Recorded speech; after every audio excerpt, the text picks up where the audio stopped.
I think in 20 or 30 years, every consumer is going to own their own data. AI will be your doctor. You will go see your physician. In fact, one of the things we discussed with this platform is instead of being our own physician is to tying it into your existing physician. This is the Angel Next Door podcast, where we will talk about all things angel investing, what it is, who does it, how do we find them, what does it mean to invest in an early stage company. If you have ever wondered how you can affect the change you want to see in the world, then tune in to learn more. In this episode, I'm talking to Hunter Ziesing, co-founder of Longevity Health, to explore the exciting intersection of AI, data, and the aging process. Hunter shares stories from his journey through Wall Street, charity fundraisers with Livestrong, and building health tech companies, all leading up to his latest venture aiming to revolutionize personalized healthcare. We talk about how financial and social incentives can truly motivate people to live healthier lives, and why owning your health data really matters. We also talk about what the future might look like when AI doctors could be the norm. Definitely a fascinating episode about the future of medicine and how technology can empower you to age with grace. Enjoy the show. Hi, Hunter. Welcome to the Angel Next Door podcast. Thank you very much for having us on. So I am so interested to talk to you today. We were talking a little bit before we hit record about the aging process, AI and aging, and how that all works together. So tell us a little bit first about your background, and then let's get into a little bit more about your company. Sure. I spent 20 years on Wall Street with Bank of America Securities, focusing on healthcare, consumer, and technology banking. And I had a pretty good run in my early 40s. I lost my dad and 5 of my friends mostly to cancer. Like largely were preventable diseases. I was always been a health nut and trying to help others get healthy. So I decided to do something about it. And I spent 15 years fundraising alongside Livestrong. You remember the yellow bracelets? Sure. Putting on large outdoor events, marathons and cycling events to get people to raise money for cancer research centers all over the country. Livestrong was more focused on survivors. We were more focused on root cause and prevention. Did that for 15 years. Then I ran a health and wellness company that gave people incentive for exercise by elevating their heart rate each week. And then a year and a half ago, I founded Longevity Health with Jesse Levy, who came out of fintech, by the way, does not have a healthcare background, to use more clinical data to help people get healthy. And we're building that right now. Nice. So you mentioned something about incentives for people to get healthy. Let's start there. Tell us a little bit about what that all means and your thoughts on it.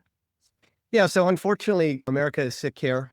Most Americans don't have the resources or the know-how to use technology or just have resources at their fingertips to eat better, follow a healthier regimen, and stay on top of their fundamental health.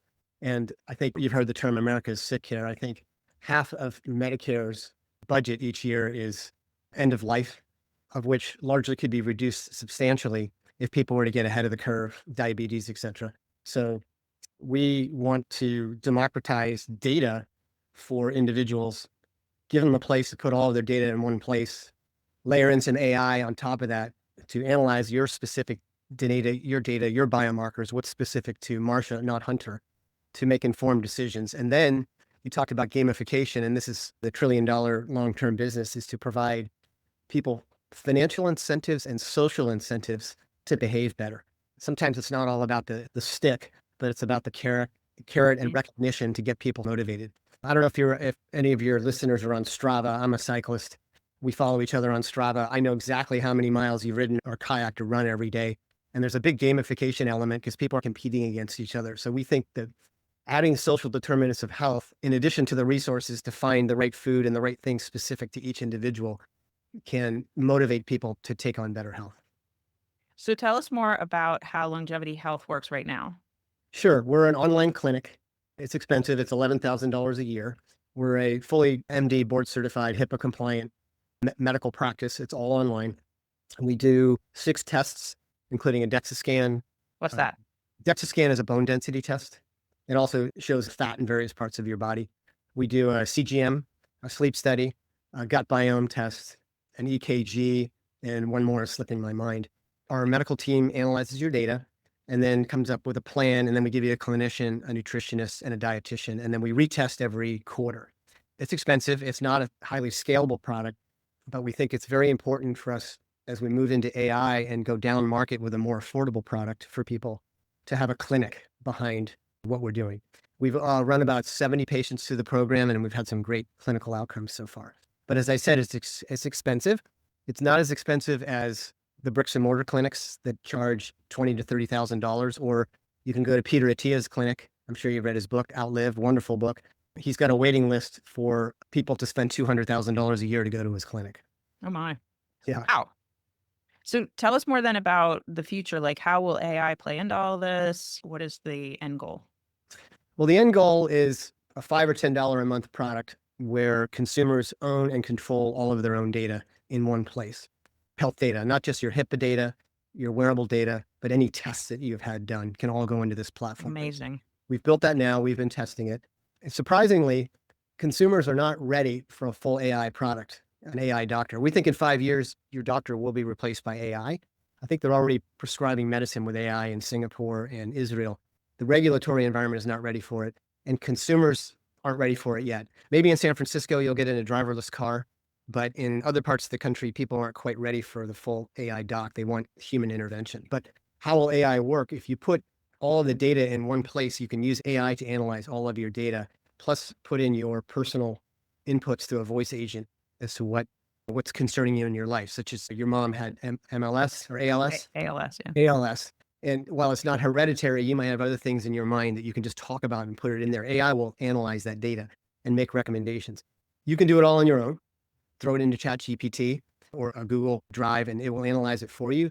But we really need to train the LLM on how to become a doctor. AI is in residency right now. It's not ready yet. Despite all this, everything you read about AI is going to solve everything. It is not ready. You still need human intervention, and you still need to train AI to make those recommendations, clinical recommendations. Yeah. That makes so much sense though, because I think about, I get a blood test, I do these other things, and they don't necessarily talk to each other. They're not one thing that I have done one place doesn't necessarily. So you're saying like through your system, you'd be able to put all the information that you have about your entire medical history. And then as things are coming up, as I exercise, the types of food I eat, all that kind of stuff, I could put all of that in there. Correct. Amazing. And so then when it comes to incentives and like getting people to that point where they'll feel like they are more comfortable, like what do you think has to happen? What will that take? Boy, it's a tough one. People enjoy financial incentives. Although companies out there today are offering all kinds of incentives, go to the gym, they're giving packages through the HSA programs, and people don't always use them. But some financial incentives help. I really think that social incentives help. Building gamification into a platform where men and women can compete against each other on health challenges and receive social rewards. Financial rewards could be anything from Amazon gift cards, as we tested at my former company, Paceline, which was very successful at motivating people. Down the road, and I'm thinking pie in the sky, why not make food and healthy products more accessible to people through an app? You're literally walking through a grocery store or in your geo-targeted your area, and it's saying, hey, skip the McDonald's and the Burger King. You can go build a meal at your local grocer for less money, or here's a more suitable place for you to eat than what you're eating right now. A lot is going to have to change from a regulatory environment, and love them or hate them, RFK Jr. is trying to do a lot in that regard. I don't know if you saw last week, but they announced a major initiative with Google, Apple, Microsoft, and 40 other tech companies to do exactly what we're trying to do. And that is to give consumers power over their own data and then to use that data to make decisions. But you have to have some kind of incentives because we're all a little bit lazy. We all want to take a pill and have everything done for us. So I don't think financial incentives are enough. I really think we need to motivate people and make being healthy fun. Yeah, I completely agree. And our food supply, oh my gosh, we need so much work there. Even going into the grocery store and buying vegetables, you're not getting the same kind of vegetables that my grandparents ate even. It's just not, the nutrition isn't there. It's not grown the same way. So even if you're trying to be healthy, I think it can be challenging. Yeah. Well, we're a Costco, Home Depot driven economy in our big SUVs, whereas in Europe, everything's localized, local food source. I was in Italy last summer and I was amazed how thin everybody was, and everything's locally grown. There's a local market, but that's another problem that I'm not sure I can solve. But if I can get people to be reminded through some form of app to be healthy and make it fun and gamify it, hopefully we can in time change behavior. And so what do you see the future of age tech as we're getting more into this idea of aging with grace? I know especially the millennials, the Gen Zs, they're not going to want to go to nursing homes. They're not going to want to do all that, any of that kind of stuff. They're going to want home care. They're going to want to basically be able to take care of themselves in a very positive way. So what do you think the future is like, and how fast can we get there? Well, younger people are way more in tune with their health than people my age. When we started this business, we went to assisted living and senior care facilities, and they were not tech savvy. They didn't want to share their health data. The younger generation does, and they're much more open to sharing their data. And I'm sorry, what was your second question? Just what do we think it's going to look like in 20, 30 years? I think in 20 or 30 years, every consumer is going to own their own data. AI will be your doctor. You will go see your physician. In fact, one of the things we discussed with this platform is, instead of being our own physician, is to tying it into your existing physician, but not physicians. So if you have osteoporosis, you're going to go see somebody. If you've got a blood disorder, you're going to see somebody else. But consumers are going to be armed with the power of their own data. And when you walk into your doctor's going to be happy because you're going to have everything. There's no onboarding. There's no filling out forms. You're going to know more about your health than your physician will. And your physician, for lack of better terms, is going to be almost like an auto mechanic. You're going to go there for certain procedures, but we think the physicians will endorse it. And the other thing that needs change is, and you mentioned this on our call earlier, that doctors are in a fairly narrow lane as to what they can prescribe to where they can get reimbursed on. So they're probably not going to order a DEXA scan. They're probably not going to order, they might order a blood test. But the problem is right now is consumers are walking into their physicians like a consumer walking into a ski shop that bought everything on Amazon, bindings, skis, poles, and a jacket, and saying, "Here, mount my bindings. And oh, by the way, my zipper's broken." And when you walk into a physician now with all these functional tests, they just don't want to deal with it. They don't get paid for it. I think that is also going to change, I hope, where if the HSA and FSA accounts don't pay for it, eventually insurance companies will start paying for these functional medicine tests. And the other challenge is that there's so many tests. It's like diet. So which one do I do? That's why we think it's really important for consumers to empower themselves to know which functional tests are right for them, because not everybody needs a DEXA scan, Right. CD test. So in 30 years, I think in summary, you're going to see people empowered with their own data, making their own decisions. I love that. I've seen too many of my older family members. They'll have some ailment of some sort, and then they'll go on a medication. And then down the road, they're on another medication. But the doctor that prescribed the one might not realize that the other one. And so now, and before you know it, there's 4 or 5 medications. And then, oh, wait, there's a side effect from one of the medications. Well, let's prescribe another medication. It gets crazy. And then if you don't have all the people talking to each other, I think that even gets a little nuttier. So Yeah. the more we can have everything put together, the better. Yeah. So tell me a little bit more about what it's been like to fundraise for an AI company, but it's really a healthcare company and you're pretty small still. So what's that been like? It's actually been very challenging. We seeded the company with $500,000 of friends and family, one professional investor. The VC marketplace wants to see rapid scale. They want you to raise a ton of money, validate something, raise a ton more money, raise, spend. And in some cases that works. Take one of our, what people perceive to be one of our competitors, is Function Health, which is a blood test company. Incredible blood test company. They're partnered with Quest Diagnostics, so they probably get the test fairly inexpensively. It's a very comprehensive test. They've quickly gone to $200 million in revenues. They just did a second round at up from 191 million, 9 months later, just $2.5 billion. And they've got millions of consumers, but they only offer a blood test. Now they're expanding into other verticals, such as MRI, an MRI company. But the challenge there is, I don't know if they can make money at that model, and maybe they'll pivot or add other services.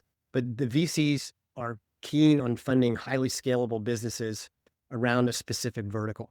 We're not vertically based, we're broadly based, and we're data driven. So it's been very challenging for us to we'll go prove out the model with several thousand patients, that it's scalable, and then we'll fund you. So we're stuck in this hard place right now of, we have a clinic, we're making money, we're building this application, but we haven't proven it yet.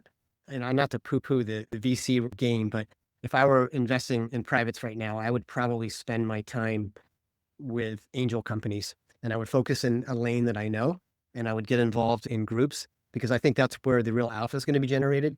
The VCs don't mind if 9 of their companies fail, because they're pretty good at finding one that's just a rock star company. And I've seen multiple young CEOs that are great at selling stories raise a lot of money and completely blow up, and some of them take off. So I just don't think I can or want to play that scalable venture game and be out of business in 3 years. So it's been really hard, though, I'll be honest with you. Yeah, I can imagine. So will the data that you're collecting now with patients and with the clinicians that are working who are humans, that's now going to be training your language, your large language models. Is that right? That's correct. We're not building our own. We're building off on top of other LLMs. It's way too expensive to build a model. But what we need to do next, and this is why we probably will reach out to networks like yours, is to spend the next capital round just on engineering and development to train that LLM and prove that we can make real clinical recommendations with AI with some human intervention. How do you do that? Do you have to have trials then and show that a real doctor would make the same diagnosis as an AI doctor? Exactly. Exactly. And we do need trials. So we're down to final tag ends on 2 500 patient trials. 2 companies. One is a company that is in the management of physical gym properties for companies all around the country, and another one is a company. And we want to build it with consumers to learn their habits and their behaviors and what they want, and be sure that it's something that they would use and that we can have efficacy in the clinical recommendations. How many other people are working on stuff like this? So there are a number of the companies I mentioned. Function Health is probably working on it. Everybody's got an AI strategy, but I don't have yet to find anybody that's being completely agnostic. Everybody's got a AI around their own vertical. Thorne Research, which is a leading supplements company. Familiar? Yeah. Blood tests, and they're pretty good. I did it. LifeForce is another one I know well, and we can use LifeForce. Some of our clients use LifeForce because they come to your house and do the tests, but they're also selling supplements in their services. I think we're the only ones that are completely agnostic when it comes to testing companies. And tests come and go, and every test is different, and every individual needs to get different tests, just like diets come and go. So we'll always be agnostic. And if we're lucky enough to grow to tens of millions of users and we're able to get discounts from the testing companies, we'll just partner with them and pass through all the savings. We just want the data, and we want the data in Marcia's account that Marcia owns, not the partner company. Oh, interesting. That's awesome. Well, Hunter, this has been great. We learned a lot. Tell us where people can find you and the company. Sure. Our website is longevityhealth.me, and I'm Hunter at longevityhealth.me. All right, great. Well, thanks so much for joining us today. Thanks so much.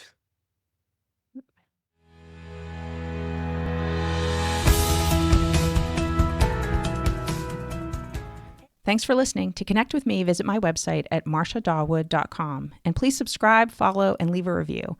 It helps the podcast get seen by more people. And remember, you can also find the Angel Next Door podcast on YouTube too.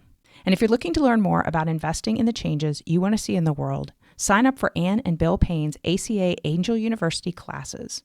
Go to theangelcapitalassociation.org, all one word, to find out the schedule. And classes are now available on demand. Many classes are offered, everything from angel investing basics, which include fundamentals, risk, due diligence, term sheets, valuations, returns and portfolio strategy, and even a class on group formation. There's even a deeper dive where you can get advanced classes, including capitalization tables, startup boards, and exit strategies. If you're not already a member of the Angel Capital Association, you can become one for a low price that will give you unparalleled access to discounts, free webinars with a huge archive of content, networking opportunities, and much more. We'd love to have you join us.